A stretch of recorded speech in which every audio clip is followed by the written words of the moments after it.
Çox qəşəng və dadlı jelibonlar hazırlayacağım. Bunun üçün bizə lazım olacaq ya evdə hazırlanan kompot da ola bilər və yaxud da alınma soklar da olar. 100 ml sok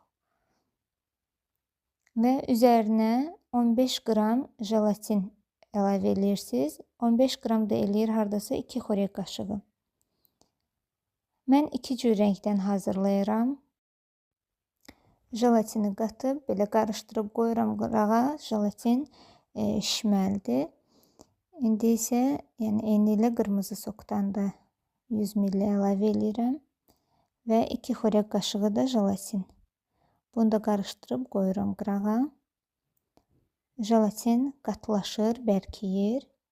Sonra isə hardasa 30 saniyə qoyursunuz mikrovalnovkada əridirsiniz və yaxud da qaynayan suyun üzərindəki buxarda əritmək olur.